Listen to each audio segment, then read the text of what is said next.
Assalamualaikum warahmatullahi wabarakatuh. Hello guys, how are you today? I hope everything is fine. Today I'm very exciting to tell you about our material today. And our material today is about language history and changes. And before I started the presentation, let me introduce my group. For the first one is Hilwa Anggita, then is me, Dimas Misbah Munir, and the last one is Syarifatul Zahra Nabila Wardani. Okay. Part A: Family trees, family connection, and cognates. For the first one is family trees. During the 19th century, a term came into use to describe the common ancestor. It incorporated the notion that this was the original form or proto of a language that was the source of modern language in the Indian subcontinent, or Indo, and Europe or European, with Proto-Indo-European established as some type of great-great-grandmother. Scholars set out to identify the branches of the Indo-European family tree, tracing the lineage of many modern languages. The accompanying diagram shows a small selection of the Indo-European language in their family branch. Next. Family connection. Looking at the Indo-European family tree, we might be puzzled initially by the idea that all these diverse languages are related. After all, two modern languages such as Italian and Hindi would seem to have nothing in common. One way to get a clear picture of how many they are related is through looking at records of an older generation, like Latin and Sanskrit, from which the modern language evolved. For example, if we use familiar letter to write out the words for father in Sanskrit is pitar, Latin is pater, and ancient Greek is pater, some common features become apparent. Then cognates. The process we have just used to establish a possibly family connection between different languages involves looking at what are called cognates. Within groups of related language, we can often find close similarities in particular sets of words. A cognate of a word A cognate of a word in one language, on the example English, is a word in another language, example German, that has a similar form and is or was used with a similar meaning. The English words mother, father, and friend are cognates of the German words like Mutter, Vater, and Freund. Then Part B: Comparative reconstruction, sound, and word. Using information from this set of cognates, we can embark on a procedure called comparative reconstruction. The aim of this procedure is to reconstruct what must have been the original or proto-form in the common ancestor language. The direction of change described in each case to 1 to 4 and has been commonly observed, but the reverse has not. For the first one is final vowels often disappear, like vino become to ven. The second one is voiceless sounds become voiced, typically between vowels like muta become muda. And the third one is stops become fricatives, like ripa become riva. And the last one is consonant become voiceless at the end of the words, like rizu become riz. And the next presentation will be presented by Hilwa Anggita. Sound reconstruction. If we were faced with some example from three languages, as shown below, we could make a start on comparative reconstruction by deciding what was the most likely form of the initial sound in the original source of three. Language: A. Counter, B. Counter, C. Counter. The meaning is sing. Catena, cadena, cane. The meaning is chain. Carol, carol, cur. The meaning is deer. Cavallo, caballo, cheval. The meaning is horse. Through this type of procedure, we have started on the comparative reconstruction of the common origin of some words in Italian, A, Spanish, B, and French, C. In this case, we have a way of checking our contraction because the common origin for these three languages is known to be Latin. When we check the Latin cognates of the word lizard, we find chanter, Cagena, Carus, and Caballus, confirming that key was the initial sound. Word reconstruction. The examples are a set of cognates from three related languages, but what would the proto-form have looked like? Language 1. Move 2. Move 3. Move. Proto-forms trim, abadi, apati, apart. Proto-forms rock, agana, ikana, akan. Proto-forms knife. Using the majority principle, we can suggest that the order forms will most likely be based on language 2 or language 3. If this is correct, then the consonant change must have been P become B, C become D, and K become G. In order to produce the latter form in language 1, there is a pattern in this change that follows one part of the most natural development principle. For example, voiceless sounds become voiced between vowels. So, the words in language 2 and 3 must be older forms than those in language 1. Then, C. The history of the language. Old English. The primary source for what developed as the English language were the Germanic language spoken by a group of tribes from Northern Europe who moved into the British Isles in the 5th century.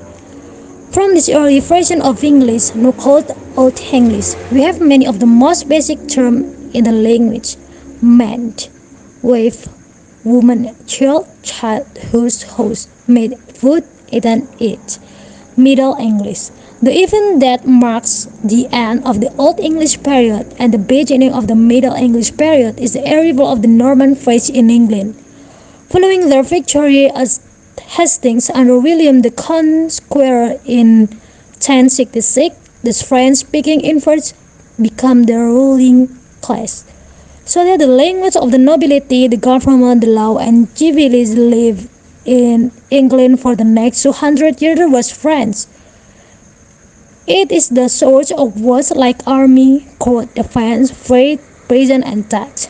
The effects of this general raising of long vowel sounds, such as O moving up to U, as in mo, na, become moon, made the pronunciation of early modern English beginning around 1500 significantly different from earlier periods. The next presentation will be presented by Syahrifatul Zahra. The next is sounds. In a number of changes from Middle to Modern English, some sounds disappeared from the pronunciation of certain words, in a process simply described as sound loss. The initial age of many Old English words was lost, as in a would to be loud and Halford to be lord. Some words lost sounds but kept the spelling, resulting in the silent letters of contemporary Brighton English. Word initial velars stop K and G are no longer pronounced before nasals N. But we still write the word ni, and now with the remnants of earlier pronunciation. The reversal of position in metathesis can sometimes occur between non-adjoining sounds. The Spanish word palabra is derived from the Latin word parabola, through the reversal of the L and R sounds. The pattern is exemplified in the following set. In Latin, miraculum, in Spanish, milagro, it means miracle. In Latin, parabola, in Spanish, palabra, it means word. The addition of a P sound after the nasal M, as in empty, can also be heard in some speakers' pronunciation of something as something. anyone who pronounces the word film as if the word film or arithmetic as arithmetic is producing example of epenthesis in modern English. And the next is syntactic changes. Some noticeable difference between the structure of sentence in Old and Modern English involve word order. In Old English text, we find the subject, verb, object order most common in Modern English, but we can also find a number of different orders that are no longer used. For example, the subject could follow the verb, as in further he traveled, and the object could be placed before the verb, as in he hein gesya, it means he saw him, or at the beginning of the sentence, as in him mane selde, it means no man gave any to him. Semantic changes. The most obvious way in which modern English differs from Old English is in the number of borrowed words that have come into the language since the Old English period. Less obviously, many words have ceased to be used. Since we no longer carry sword, most of us at least, the word point, meaning the thrust of a sword, is no longer heard. A common Old English word for man was were, but it has fallen out of use, except in horror film, where the compound werewolf occasionally appears.